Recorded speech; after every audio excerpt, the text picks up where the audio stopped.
Hello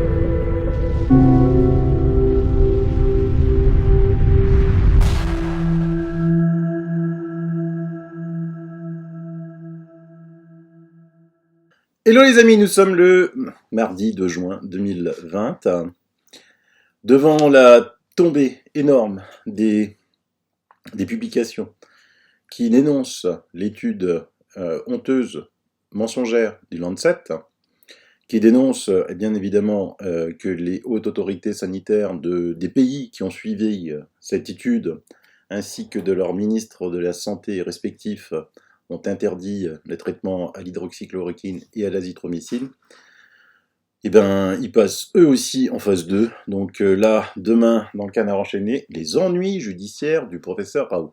Ah, le professeur Raoult a des ennuis judiciaires. Donc, évidemment, son traitement ne peut pas être bon puisqu'il a des ennuis judiciaires. Voilà où ils en sont arrivés. Néanmoins, et ben voilà le tableau sur l'IUHU Méditerranée.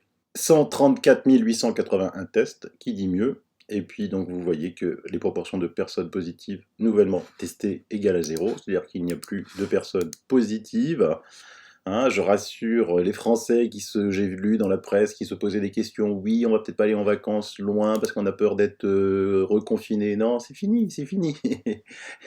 Et franchement, ils peuvent faire ce qu'ils veulent. Il n'y aura ni vague 2, ni vague 3, ni rien du tout. Le virus se meurt. Bien entendu, ça n'intéresse strictement personne que ce virus se meure, puisque ceux qui nous manipulent sont à l'œuvre. Donc je vous avais présenté hier le directeur du département infectiologie d'un hôpital milanais, épicentre vraiment très violent, virulent de l'épidémie, qui disait que le virus se meurt parce que dans les tests qu'il faisait, il y avait quasiment plus de charge virale. Immédiatement, l'OMS recadre ce médecin italien qui affirme que le virus est devenu moins pathogène, car ils disent « Rien ne permet d'affirmer que le nouveau coronavirus soit devenu moins pathogène. » Ah bon? Pourquoi? Ils en savent quelque chose, eux? Ils ont fait des tests, l'OMS? Ils ont lu les tests du médecin italien? Je vous rappelle ce qu'il disait. En réalité, le virus n'existe plus cliniquement en Italie, a affirmé dimanche à la télévision Rai le docteur Alberto Zangrillo, directeur de l'hôpital San Raffaele de Milan. Les prélèvements effectués au cours des 10 derniers jours ont montré une charge virale absolument infinitésimale en termes quantitatifs par rapport à ceux effectués il y a 1 mois ou 2 mois, a-t-il déclaré. Pour l'OMS, ces constatations pourraient s'expliquer par une moindre exposition au virus. Attends. Lui parle de charge virale et l'OMS parle d'exposition au virus. Ça n'a aucun rapport. Aucun rapport. Comment... En fait, l'OMS, j'ai l'impression qu'ils peuvent dire n'importe quoi, les gens, parce que c'est l'OMS, ils disent « Ah, l'OMS l'a dit, quoi ». Mais ça n'a aucun rapport. L'exposition au virus, qu'est-ce que ça veut dire, l'exposition au virus? Soit le virus se meurt, et donc la charge, il est capable de la calculer, soit l'exposition n'a strictement rien à voir dans cette affaire. Donc l'OMS, 0, 0, 0. Bon, non. Bon, après, vous trouverez aussi plein. Je vous mets tout ça dans le descriptif. L'OMS sous contrôle des multinationales et des lobbies pharmaceutiques. Là, je vous mets un article. Vous aviez aussi un excellent dossier sur Arte, qui est passé sur Arte, sur l'OMS et le lobby de la pharmacie.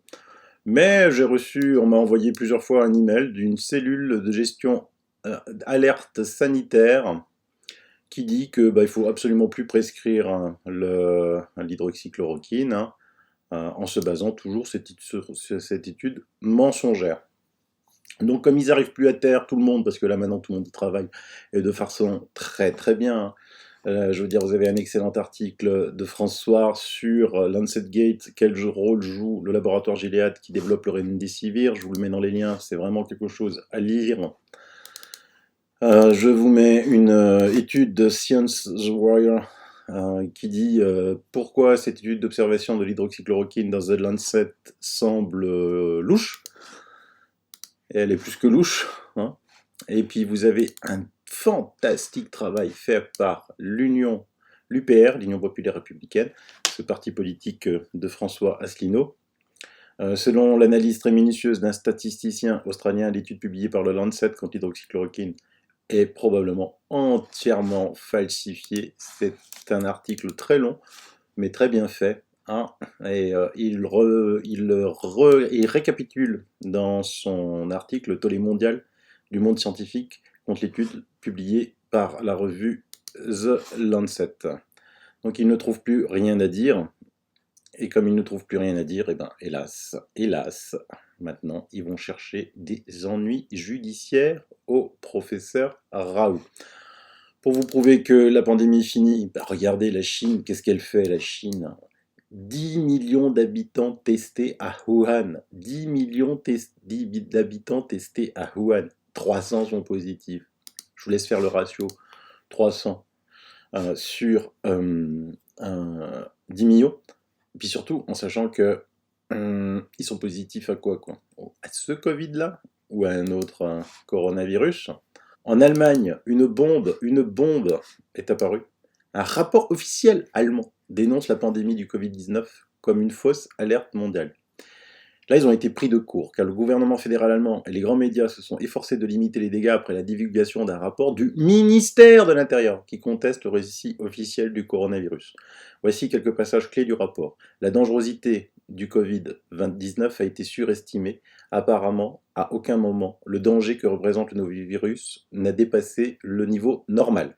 Les personnes qui meurent du coronavirus sont essentiellement celles qui, statistiquement, mourraient cette année, car elles sont en fin de vie et leur corps affaibli ne peut plus faire face à un stress quotidien aléatoire, y compris les quelques 150 virus actuellement en circulation. Dans le monde, en un quart d'année, il n'y a pas eu plus de 250 000 décès dus au Covid-19, contre 1,5 million de décès lors de la vague de grippe de 2017-2018. Le danger n'est évidemment pas plus grand que celui de nombre d'autres virus, rien n'indique que ce n'était plus qu'une fausse alerte. Un reproche pourrait aller dans ce sens. Lors de la crise du coronavirus, l'État a prouvé qu'il était l'un des plus grands producteurs de fausses nouvelles. Rendez compte un petit peu, un rapport du ministère de l'Intérieur allemand. En plus, concernant la grippe, je fais un bémol, une parenthèse, pardon, car dans beaucoup de pays, on voit beaucoup de morts qui sont associées à la grippe. Sauf en France, 72. 72 en 2020 la grippe. Allez. 72 en France. Donc ce rapport allemand se concentre sur les nombreuses et lourdes conséquences des mesures contre le corona. Et il prévient que ces mesures ont été graves. Le nombre de personnes qui meurent à cause de mesures imposées du corona par l'État est plus élevé que le nombre de personnes tuées par le virus, voire mes émissions précédentes. La raison réside dans un scandale en cours. Un système de santé allemand axé sur les mesures anti-corona reporte des opérations chirurgicales vitales et retarde ou réduit le traitement des patients qui ne sont pas atteints par le virus. Et ça, c'est partout dans le monde. On l'a vu en Italie, on l'a vu en France hier, rien que pour les crises cardiaques. Au départ, le gouvernement a tenté de rejeter le rapport sous prétexte qu'il était le travail d'un seul employé et son contenu comme étant sa propre opinion, alors que les journalistes ont resserré les rangs sans poser de questions avec les politiciens. Mais le rapport de 93 pages intitulé « Analyse de la gestion de la crise » a été rédigé par un groupe scientifique nommé par le ministère de l'Intérieur et composé d'experts médicaux externes de plusieurs universités allemandes. Mais oui, mais quand on a les journalistes dans la poche, tout va bien, quoi. Le rapport a été rédigé à l'initiative d'un département du ministère de l'Intérieur appelé unité KM4 et chargé de la protection des infrastructures critiques. C'est également là que le fonctionnaire allemand devenu lanceur d'alerte Stefan Kohn a travaillé et d'où il a divulgué l'information aux médias. Les auteurs du rapport ont publié un communiqué de presse commun dès le 11 mai reprochant au gouvernement d'avoir ignoré les conseils des experts et demandant au ministre de l'Intérieur de commenter officiellement la déclaration commune des experts. Et cette déclaration, c'est « Les mesures thérapeutiques et préventives ne devraient jamais apporter plus de mal que la maladie elle-même. Leur but doit être de protéger les groupes à risque sans pour autant mettre en péril la disponibilité des soins médicaux et la santé de l'ensemble de la population comme c'est malheureusement le cas. Nous, les scientifiques et les médecins, subissons les dommages secondaires des mesures contre le coronavirus sur nos patients sur une base de dialyse. Nous demanderons donc au ministère fédéral de l'Intérieur de commenter notre communiqué de presse et nous espérons une discussion pertinente sur les mesures qui conduiront à la meilleure solution possible pour l'ensemble de la population. » Vous allez me dire, mais quelle mouche a piqué les Allemands, quoi, parce que vous avez vu que chez eux, ils ont passé cette crise assez simplement, les hôpitaux n'ont pas du tout été débordés, il y a à peu près 100 morts par million d'habitants, il y a moins de morts que pendant la grippe de 2017-2018. Oui, oui, mais seulement, ils ont aussi fermé des entreprises, même s'ils n'étaient pas confinés chez nous.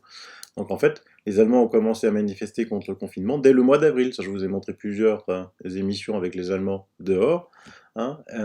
Corona Rebellen, Corona Marsch, l'affaire du Corona, la rébellion contre le Corona. Et des milliers de citoyens continuent de manifester chaque week-end, alors même que le gouvernement assouplit les restrictions. Les manifestations ne sont pas seulement contre les restrictions, qui ont en fait été relativement légères par rapport à d'autres pays occidentaux. Les manifestations remettent en cause l'ensemble du récit Covid-19 et plus encore ses principes, notamment le rôle que Bill Gates joue en tant que deuxième donateur de l'OMS, le premier depuis que Trump en fait a suspendu sa contribution. En effet, la plus grande manifestation de ce type a eu lieu à Stuttgart le 9 mai dernier, où 50 000 personnes en fait se sont rassemblées pour dire non à l'OMS, et que le samedi suivant, c'était 500 000 qui étaient attendus à Stuttgart avant que le gouvernement fasse tout pour leur interdire l'accès. Les Allemands disent non à toute solution orwellienne que le gouvernement pourrait un jour imposer en raison d'un statut d'urgence douteux, depuis les applications de surveillance de masse jusqu'aux vaccinations obligatoires. La fuite du rapport a prouvé que leurs craintes étaient fondées, au moins en ce qui concerne la fausse nature de la pandémie du coronavirus. Le reste pourrait bientôt suivre. C'est un peu mal traduit de l'allemand, mais c'est lourd. C'est du très très lourd. Nous, ça fait longtemps qu'on dit sur cette chaîne, pas que moi, Nicole Delépine, Gérard Delépine, avec des stats officielles, que le confinement a tué plus de personnes qu'il n'en a sauvé. Et là, c'est un rapport officiel. Du reste, partout ça tombe. En Angleterre, les certificats de décès du Covid-19 sont falsifiés. Je vous laisse lire les articles qui vous intéressent. Moi, je fais des recherches et je vous en fais profiter si vous les voulez. Et il y a des endroits où ils n'ont pas besoin d'avocats, parce que vous voyez, je vous traduis, coronavirus, les procureurs de Bergamo, vous savez, cette ville italienne proche de Milan, qui est à 50 km à peu près de Milan, enquêtent pour une épidémie coupable. Ils sont en train d'investiguer dans les hôpitaux, cherchent pourquoi il y a eu autant de morts dans les hôpitaux, surtout au début de la crise, surtout quand on a confiné très vite, comment des gens n'ont pas été sauvés, comment des gens n'ont pas été soignés. Donc c'est la justice elle-même italienne qui attaque. Eux, ils n'ont pas besoin d'avocats. Donc ça, c'est des informations du célèbre avocat dit Fazio, que l'on a vu sur les plateaux de télé. Et donc j'ai été chercher effectivement, en Italie, en enquête, dans plusieurs hôpitaux. Et c'est la justice italienne elle-même c'est le parquet italien lui-même qui a prononcé ces perquisitions afin d'enquêter. En France, quand vous verrez le parquet lancer des mandats de perquisition dans les hôpitaux français, parce que on parle souvent de Didier Raoult, comme quoi son traitement est mauvais, ouais, d'accord. Partout l'azithromycine et l'hydroxychloroquine. Vous avez encore un excellent article hier de François qui démontre que l'endroit où les gens ont été le mieux soignés, c'est à Garches, dans l'hôpital de Christian Perron, et chez Didier Raoult à l'IUHU Méditerranée. Et ça, c'est des faits. Donc j'aimerais bien que aussi tous les hôpitaux publient leurs statistiques. Parce que là, j'ai entendu un député alsacien qui est sorti de, je sais pas, du coma d'un hôpital alsacien en disant ah, je remercie le personnel soignant, je me suis vu mourir, maintenant je vais lutter pour que l'hôpital ait des moyens. Ah bah dis donc, t'avais besoin de ça pour lutter toi? Alors que là où il est, c'est sur Colmar, c'est une ville avec son périmètre, c'est plus de 100 000 habitants, avec même plus, parce que même de Sélestat, une ville qui est à 20 km au nord de Colmar, ils arrivent à Colmar, donc on va dire que c'est même un périmètre de 150 000, 200 000 patients qui devaient aller dans cet hôpital pour 60 places en réanimation. 60 places. Donc vous pensez bien que c'est très vite engorgé et que l'on peut faire comme ça des belles vidéos du virus de la peur par les médias de la peur. Donc ça serait bien que ce député demande, mais pourquoi je suis resté aussi longtemps? Vous m'avez traité à quoi? Vous m'avez traité à quoi? C'est ça la bonne question. Pourquoi il est resté aussi longtemps? Pour continuer, parce que là, les masques, on n'en peut plus des masques. Aujourd'hui, 30 degrés à Strasbourg, qu'est-ce que vous voulez mettre un masque? Et il y a plein d'études qui montrent que le masque n'a aucun sens. Du reste, je pense que vous avez déjà été avant, les années précédentes, voir votre médecin généraliste parce que vous étiez grippé en hiver, angine, voilà. Est-ce que vous avez déjà vu votre généraliste avec un masque? Non mais répondez-moi franchement, vous avez déjà vu votre généraliste avec un masque, vous? Non, et maintenant vous vous baladez avec des masques. Donc qu'est-ce que dit ce professeur, ce docteur Daniel Erickson? Ça n'a aucun sens. Nous les médecins ne portons pas de masque. Pourquoi cela? Parce que nous voulons des systèmes immunitaires solides. Est-ce qu'une fois dans cette crise, on a parlé du système immunitaire? En touchant et en respirant, nous échangeons des bactéries, staphylocoques, streptocoques, virus, etc. Ainsi, nous développons quotidiennement une réponse immunitaire à ces choses. Quand vous enlevez ça, mon système immunitaire tombe. Quand je confine, mon système immunitaire diminue. Et là, à la maison, on se lave les mains vigoureusement, on lave les comptoirs, alors que nous avons besoin d'être exposés pour avoir un système immunitaire en bonne santé. Et ça, tous les médecins vous le diront. Par contre, les masques, eh ben, ça fait, bon, regardez, vente de masques, 94 millions d'euros de chiffre d'affaires en 3 semaines dans la grande distribution, rien que dans la grande distribution. Hein. Et je peux vous dire que la marge sur ces 94 millions, elle n'est pas de zéro. Hein. Elle n'est pas de zéro. Elle sera plutôt de 90% tellement ils achètent bas des masques chinois qu'ils revendent cher. Mais évidemment, les journalistes sont là pour propager le virus de la peur. Mais est-ce qu'on a encore besoin de journalistes? Bah finalement, Microsoft a dit que non. Hein. Microsoft renvoie des journalistes pour les remplacer par des robots. Bah à quoi ça sert? De toute façon, c'est ce que j'arrête pas de dire. C'est des perroquets, quoi. Hein. Donc ce jeudi 28 mai, 27 journalistes ont été limogés au Royaume-Uni à la suite de la décision de Microsoft de les remplacer par des programmes d'intelligence artificielle, selon des informations du média britannique The Guardian. Donc en fait, ces journalistes étaient en charge d'actualiser la page d'accueil sur le site d'actualité de MSN et le navigateur Edge. Les journalistes ont appris qu'ils n'étaient plus utiles puisque des robots sont désormais en capacité de réaliser leur travail.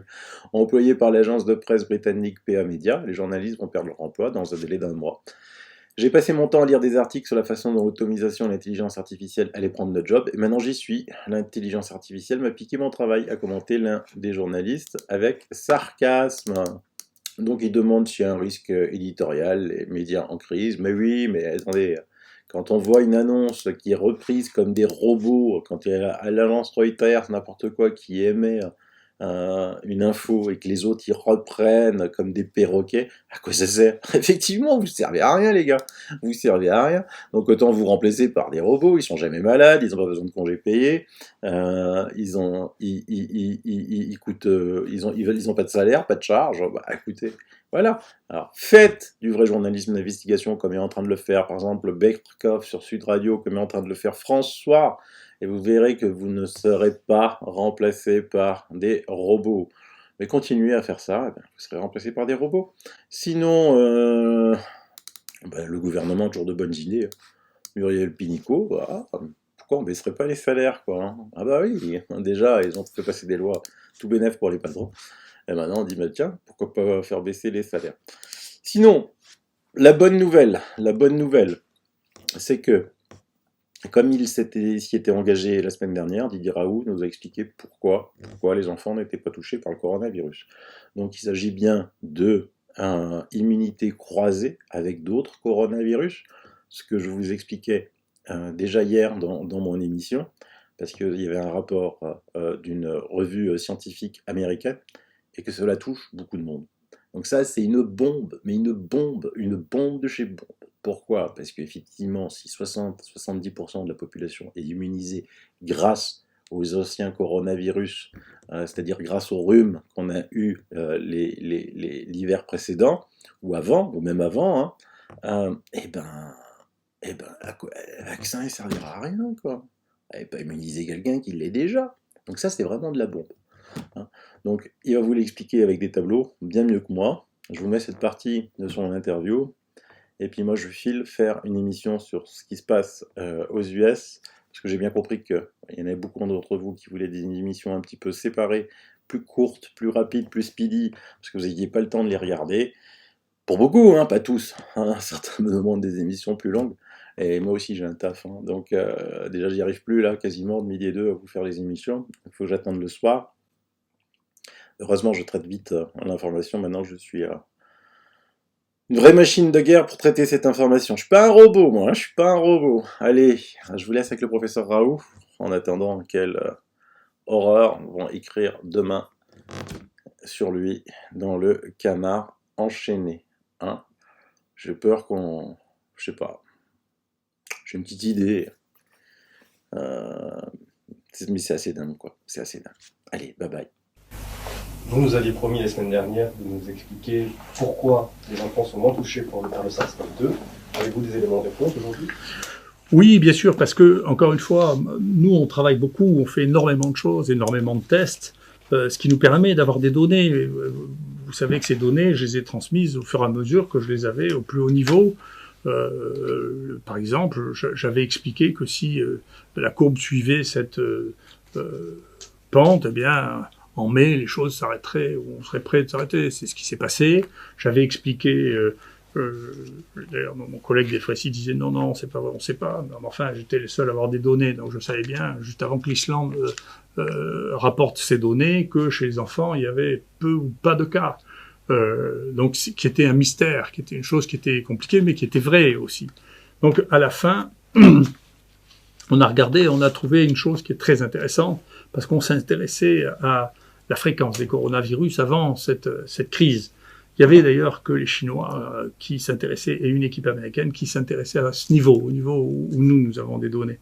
Et donc, si on regarde cette fiche, on voit que, vous voyez, ça c'est tout le nombre de cas du Covid, c'est-à-dire de ce coronavirus chinois. Et si vous regardez, ça c'est les autres coronavirus qui circulent, et vous voyez qu'ils ont une répartition qui est exactement inverse. C'est-à-dire que ce sont les enfants qui font les coronavirus épidémiques. Tous les ans. Ça représente un nombre incroyable. Il est vraisemblable que tous les enfants qui vivent en collectivité font au moins une fois par an une infection à coronavirus. Et donc, cette infection à coronavirus, jusqu'à présent, on considérait qu'elle n'avait pas grand-chose à voir avec le coronavirus chinois. Mais c'est pas vrai. Et donc ça, c'est un deuxième travail que nous avons, qui est en cours, qui montre que, vous voyez, ça, c'est les gens qui arrivent avec un coronavirus chinois, et donc c'est leur sérum au moment où ils arrivent, ils n'ont pas d'anticorps, ça c'est le fond, et ça ce sont les anticorps qu'ils développent après 15 jours, vous voyez, avec cette technique, et une technique très très sensible qui est celle de Western blot. Eh bien, si vous regardez les gens qui ont eu une infection par HKU, et la même chose avec ceux qui ont eu le coronavirus 63, vous voyez qu'un nombre significatif d'entre eux ont déjà des anticorps contre le coronavirus. Et donc, ils ne peuvent pas être infectés par le coronavirus parce qu'ils ont une immunité avant toute cette épidémie. Et parmi ces sérums, il y a des sérums qui ont été prélevés avant le tout début de l'épidémie. Et ça a été trouvé par deux autres équipes, c'est pas nous qui avons trouvé ça en premier, qui ont publié l'un une technique ultra sensible de détection des anticorps, et les gens qui ont regardé les cellules dites mémoire pour regarder si les gens qui n'avaient jamais rencontré ce virus avaient déjà une réponse contre ça, et il y a entre 40 et 70% de la population qui était immunisée avant que l'épidémie commence. Et donc ça, c'est une leçon. Ça veut dire, on peut pas spéculer sur les maladies quand on les connaît pas. Il faut d'abord apprendre à les connaître avant de prendre des grandes décisions. Et donc il faut laisser une part d'observation. Et c'est pour ça que les sites comme le nôtre jouent un rôle important, de mon point de vue. Il faut d'abord observer les choses, et on en tire des conclusions au fur et à mesure qu'on les observe. La deuxième chose, et ceci inclut le vaccin. Comment on peut réfléchir au vaccin si on ne sait pas quelle est l'immunité naturelle d'une population à ce virus? Est-ce que, s'il se confirme que 70% de la population, en particulier tous les plus jeunes, jusqu'à, vous voyez, les gens apparaissent être immunisés jusqu'à l'âge de 20 ans, 30 ans, 35 ans, est-ce que si on développe une vaccination, est-ce qu'il va falloir cibler les gens qui ont plus que cet âge-là? Parce que chez les enfants, ils sont déjà immunisés par la circulation de ces virus. Donc il y a des questions scientifiques qui se posent en dehors de toutes ces passions, que ce soit des passions sur le métier qu'on développe, ou le passion sur le fait qu'on aime Trump, ou sur le passion sur le fait qu'on aime Macron. Tout ça est ridicule. Enfin, revenons aux choses sérieuses. La politique, c'est la politique. La science, c'est une autre chose. Il faut arrêter. Il faut dépassionner ce débat. Il faut revenir à la connaissance. Il faut accumuler de la connaissance. Nous, on est très fiers avec entre 250 et 300 personnels de soins, médecins ou pharmaciens, d'avoir accumulé des données comme ça. Il faut que le pays se serve de ça, que le monde se serve de nos données, parce que personne n'a une série de cette nature avec autant de données que nous au monde. Et il faut arrêter de transformer ça en espèce de débat violent, stupide, avec des décisions à l'emporte-pièce. Il faut redevenir raisonnable, ce qui est très difficile dans ce monde. Est-ce que vous comprenez mieux aujourd'hui pourquoi vos travaux ont été critiqués avec autant de passion ? Oui, encore une fois, vous savez, il faut pas. D'abord, il n'y a pas de science sans controverse. L'idée qu'il y a un consensus en science est une fantaisie. C'est pas vrai. La science, elle est faite de controverses. C'est une chose. Et encore une fois, la haine qu'on a pu voir se développer. D'ailleurs, j'aurais souhaité, moi, que le Conseil de l'Ordre fasse un rappel à l'ordre aux confrères. Il ne faut pas insulter les confrères en public, comme ça, c'est interdit par le Conseil de l'Ordre. Le Conseil de l'Ordre devrait faire un rappel général. On ne fait pas ça, on menace pas les gens de mort, on les insulte pas sur les plateaux de télévision. Il ne faut pas faire ça, c'est pas bien, c'est interdit. Bon, théoriquement, le code de déontologie de Conseil de l'Ordre devrait faire ça. Là. Ils m'ont convoqué pour me demander si j'avais bien le droit de m'exprimer en public, ce qui est un droit réservé, permis aux universitaires depuis le Moyen-Âge. On peut revenir sur les choses qui sont constitutionnelles. Il faut garder un peu le droit. Mais en revanche, ça, d'insulter les collègues, les confrères en public, alors ça, on n'a pas le droit de le faire et il faut que le Conseil de l'Ordre y mette fin. C'est pas admissible, c'est quelque chose qu'on ne fait pas. Je comprends bien, si vous voulez, que j'ai suscité des jalousies pendant toute ma vie. Alors quand j'étais élu président d'université, les gens se demandaient quels étaient les mécanismes absolument incroyables qui faisaient que j'avais pu être président d'université si jeune. Quand je suis passé à la classe exceptionnelle, tout le monde hurlait en disant que c'était profondément anormal que je sois nommé à la classe exceptionnelle. Donc vous savez, j'ai passé ma vie à être envié, jalousé. Faut pas croire que c'est l'élite qui me critique, c'est les gens qui sont pas à mon niveau qui me critiquent, c'est ceux-là. C'est pas dans les gens qui me critiquent, vous avez qu'à regarder. Les gens n'ont pas l'expérience de ça, mais enfin il suffit de regarder ce qu'ils ont publié, le nombre de fois où ils sont cités et qui ils sont. Et puis vous verrez que c'est pas l'élite qui me critique, c'est la non-élite qui critique l'élite et c'est un problème dans ce pays. Et moi je pense que le président devrait s'en préoccuper parce que les stars s'en vont de ce pays. Les stars sont si mal vues dans ce pays, en particulier de Paris. Moi je peux vous dire, les 3 meilleurs de mon champ à Paris, qui faisaient partie des highly cited, ces choses, c'est pas moi qui manipule ça, c'est les boîtes qui ont l'habitude de faire ça, sont partis tous les 3 de Paris à l'étranger. Donc ça, c'est un problème. Donc le problème, c'est pas l'élite, le problème c'est qu'on s'est mis à détester l'élite. Et que donc il faut pas détester l'élite parce qu'elle fait beaucoup avancer les choses. Et on a fini par croire que c'était pas l'élite qui faisait avancer les choses, et c'est une erreur. Et donc il faut revenir, l'INSERM devrait se poser des questions quand, vous savez, la seule unité de l'INSERM de bactériologie qui était dans l'hôpital dans lequel est Delfrécy d'ailleurs, est partie, les deux sont partis en Suisse parce qu'ils en avaient marre de travailler à la licence publique de Paris, si vous voulez, on devrait se poser des questions. Quand vous avez le type qui est le meilleur, c'est bien, d'ailleurs il est rentré dans le conseil scientifique, et lui c'est un très bon, Jean-Laurent Casanova, je m'excuse, il travaille à New York actuellement. Et c'est vrai que c'est probablement le plus grand généticien des maladies infectieuses. Donc il y a des questions qu'il faut se poser dans ce pays, c'est pourquoi on n'arrive pas à traiter correctement les gens qui sont les meilleurs dans leur domaine. D'abord, la presse sait même pas qui est qui, donc elle finit par croire que les gens qu'ils ont réussi à inviter sur le plateau sont du même niveau que les gens sur qui on dit du mal, ce qui n'est pas raisonnable. Donc il y a un manque de professionnalisme qu'il faudra bien corriger pour restaurer la crédibilité. Et deuxièmement, il faut se poser une question de savoir pourquoi on déteste tellement les gens qui sont la gloire de ce pays. Il faut arrêter.